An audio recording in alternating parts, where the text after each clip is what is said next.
Good morning. Welcome to Off the Field, a show where we, members of the Missouri Southern football team, talk about our team's performance during our games and discuss what happened in the NFL this week. I'm your host, Mike Brown. I'm Jalen Banks. And I'm Malachi Broadnex. And today we're here to talk about our two previous victories, one against Lincoln University and the other coming just this past Saturday from Central Missouri. Indubitably. First, I want to tap into the Lincoln game. Since we had a week off, we didn't really get to come together and discuss the game. And we ended up winning that game by a large margin. So, Jalen, I'm going to start with you first. How does it feel to, first and foremost, be on a 2-win streak and getting a big W like that against Lincoln University? It's good. I mean, we still got work to do, but it's nice to have some momentum going into this last part of the season. 4 games left. You got 2 straight wins. That changes the outlook. So I'm excited. As far as, the game against Lincoln, we played well as a team, but I still feel like we could have played better. Offense had their best outing so far this season, putting up 52 points, a lot of yards on the air and the ground, pretty balanced game. So I feel like that boosted the confidence offensively. And then I feel like that also led into, the game against UCM. The fact that we're starting to see more and more big plays offensively where the beginning of the year wasn't really there. So each week we're seeing them more consistently, and Lincoln just added on to that confidence level offensively. So I'm happy about it, but we still got some work to do, stuff to clean up. Defensively, Malachi, how do you feel about the way these wins are affecting this team? Is it bringing a positive light to the or is people having a positive aura about the season? Of course. I mean, with wins, gains confidence, I feel like beating Lincoln helped us get over the hump, so to speak. It helped us realize that our record clearly doesn't show how good we actually are. And then winning this weekend just basically showed that we may be even better than what we thought when we have all our cards on the table and we play them the right way. So I feel like right now the camaraderie of the team is definitely on an incline right now. We're starting to get a feel for who we are. We're starting to fill out the conference and understand how we need to play to be able to win on a consistent level. And now we just got to keep our eyesight on winning every week, like being 1-0 this week against Emporia. So I feel like if we keep focused, we lock in and hone in on what we're supposed to do, we can have another good game this Saturday and win out if we need to. Yeah, offensively, the last 2 weeks has been really balanced. Like early on in the year, we were pretty run heavy, and most of the passes were like play action and stuff. But the past 2 weeks, we've opened it up. And I feel like when you open up the playbook, whether or not you're passing the ball efficiently or not, the defense still has to account for it. It's no different like if you're a pass-happy team and you don't run the ball, it makes the defense not have to account for the run. It's like, all right, all we got to do is just rush and then, drop back, drop our defense back in coverage. But when you play balance, whether both are really good or not, the defense still has to play for both. So this past game against UCM, we didn't have like a high completion percentage, but the thing that balanced it out is like every time we did complete a pass, it was a big play. And then we ran the ball like really well. I want to say we ran for like 340 on the day. You know what I mean? Like that's more yards than like a lot of teams pass for. So the fact that we were getting big plays in the pass game despite the completion percentage being relatively low, that opened up the run game a lot because it's like, dang, like what do we defend? Do we defend the run or do we defend the pass? And I feel like moving forward, teams have to account for both because we've shown that we can do both. So I'm excited. Brian Boyd has been playing really well. The O-line and the running backs have been playing really well. And then everyone else in the passing game is making plays when it's there with them. So I'm excited. Let's get into more specifics on the game that we just had this past weekend against UCM. You yourself got a turnover in this past week. Defensively, yes, clap it up for Malachi. Everybody give it up for Mal. Defensively, we're starting to see a trend here, and offensively, as we haven't been turning the ball over offensively, and defense has been forcing takeaways. So, do you feel as if big plays are key to this team's success?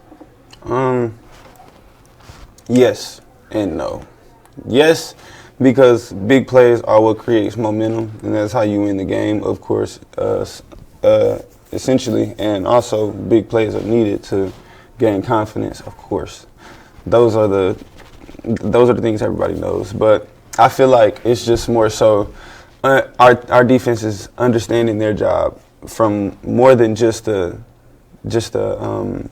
do your job standpoint, from actually understanding football, actually getting an IQ behind what you're doing, understanding what it is that you're doing and why. Not just understanding I need to do this, but knowing why. And that's really what we've been focusing on the last 3 weeks, really.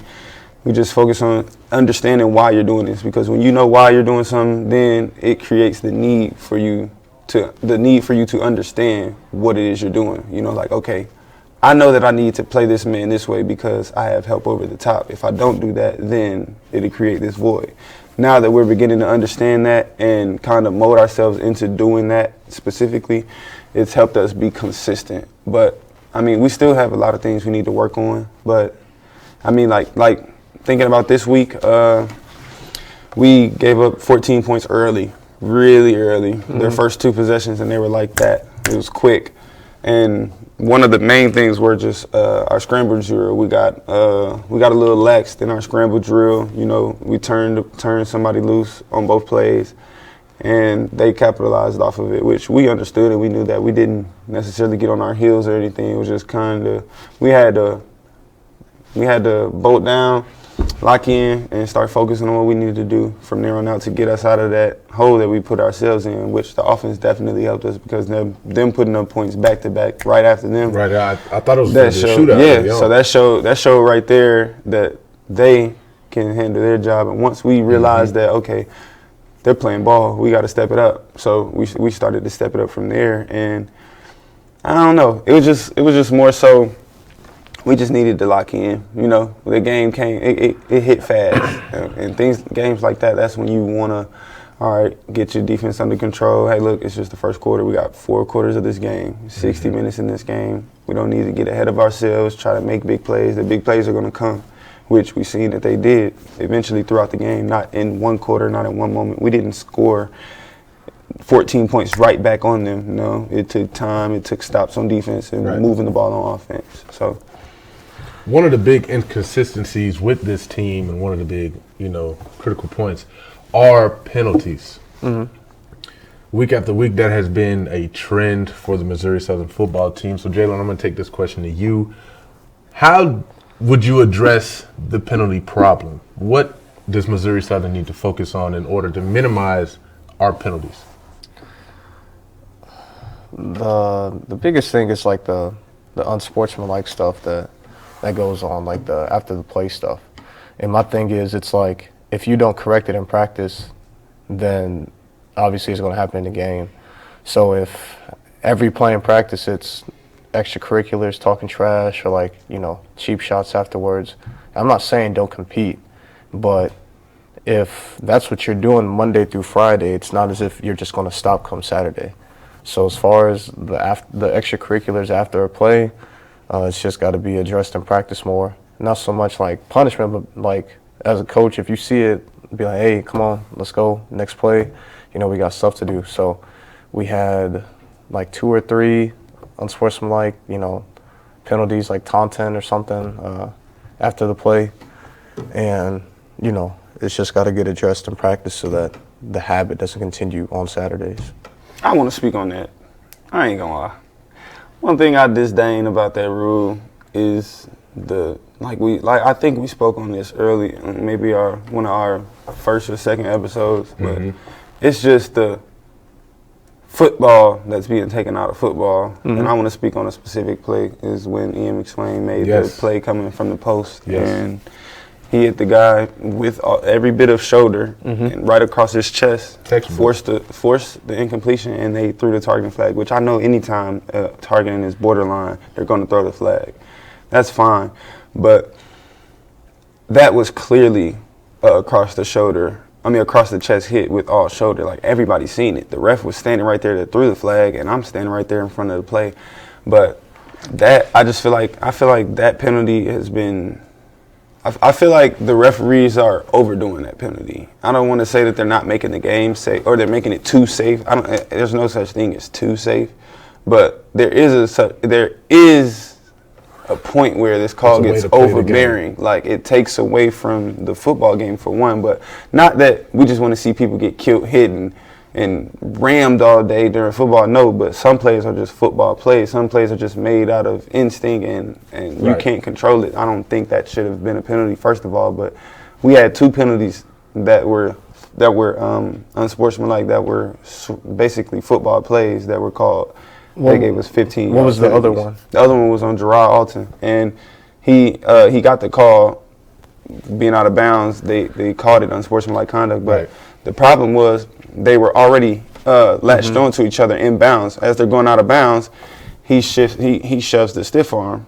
Gerard didn't do anything back. He took the stiff arm and pushed off like this. Just kind of like, okay, if I get stiff arm, of course I'm going to do like this. I'm stopping myself from falling on the sideline. Everybody knows that, but the second person always get called. But that's kind of like, that wasn't even a retaliating move. It was literally a reaction, and it wasn't a hit or a tackle late. But I feel like that those 2 shouldn't have been called at all. And I don't want to say that it's unfair, because fairness is overrated for sure. I mean, especially when it comes to dealing with referees, you're never really looking for fairness, because it's never really fair. It's favorable, if anything. So it just depends, but I really didn't like those calls at all. My thing about, like, targeting thing, Tom Brady said this right before the season, is a lot of these, like, defenseless player penalties, you're making up for, like, an offense being bad or, like, a bad QB play. Like, you're covering up their mistakes. So it's like, as a QB, it's your job to make sure that your receivers are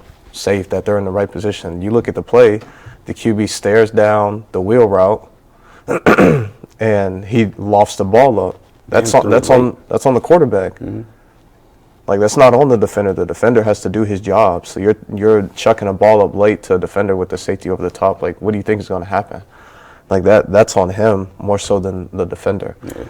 There's a semifinal targeting penalty against Clemson, Ohio State, where Justin Fields spins back against the grain into the defense, and the defender gets called for targeting because he spins into his helmet. Like, that's on Justin Fields. It's not on the defender.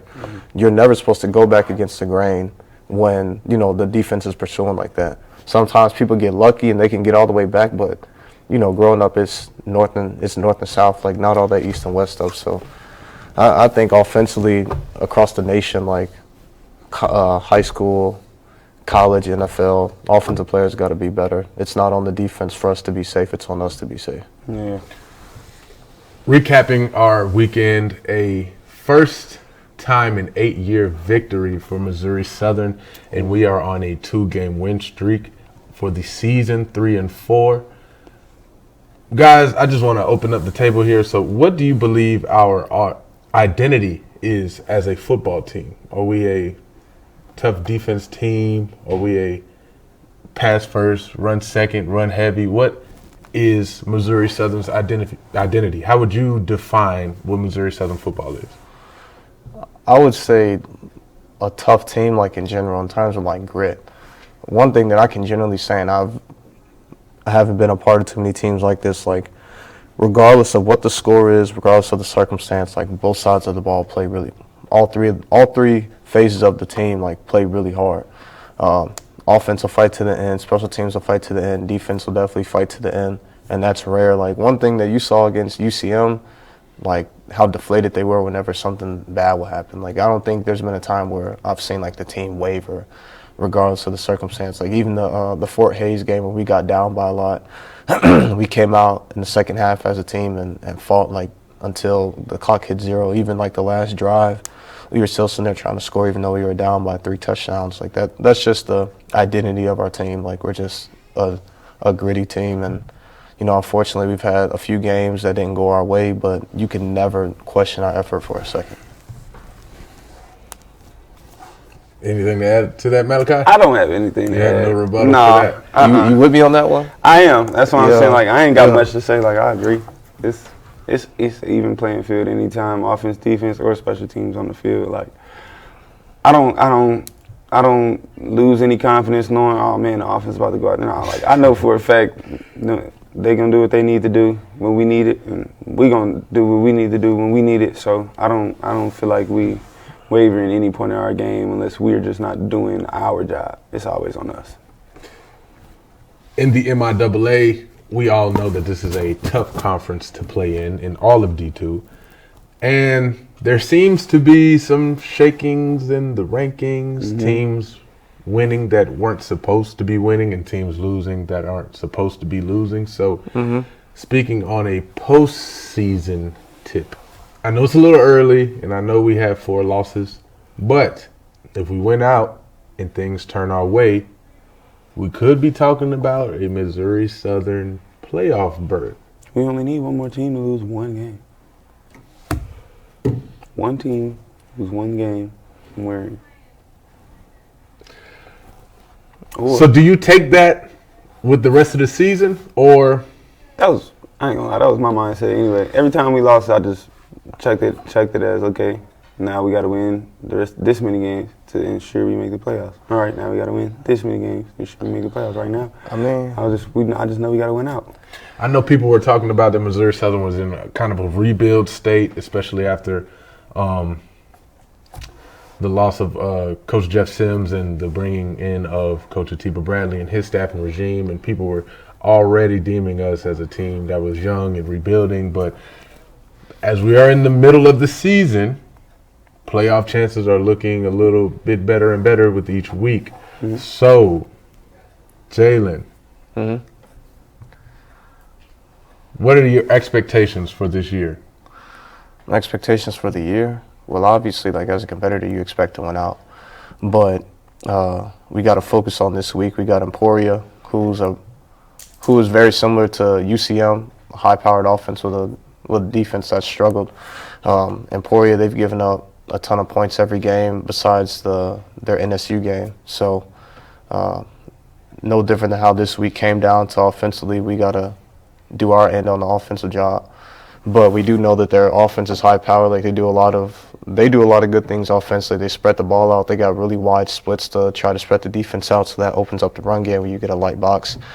But offensively, we're starting to get rolling. And based off of how we played recently, like I said earlier, like we're just a couple games away from our season looking totally different. But you know, say we went out, we're a 7-win MIAA team.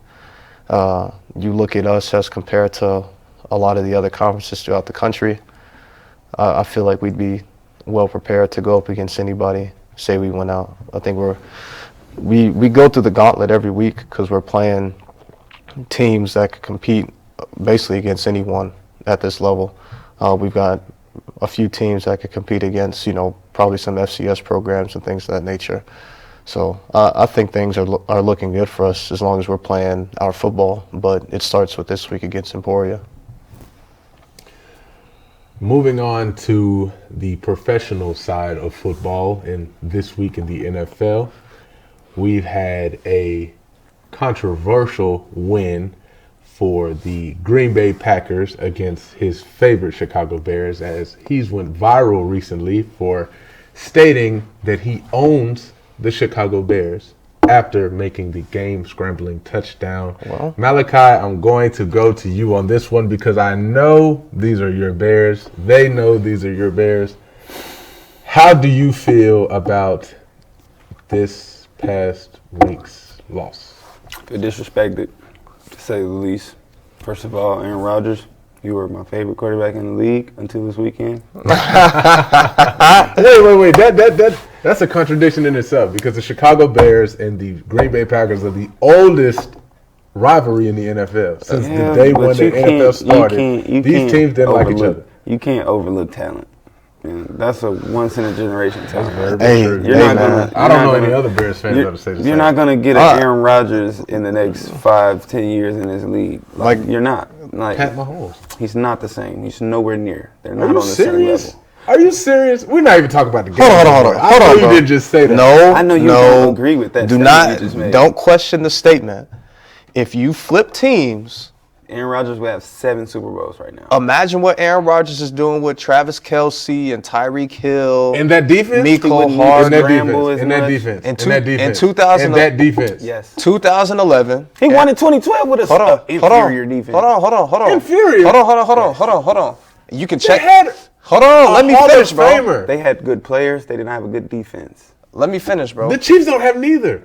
Let me finish, bro. You got Two- Tyrann Mathieu. 2011. You're crazy. Aaron Rodgers won MVP. He threw 45 touchdown passes, like 6 interceptions.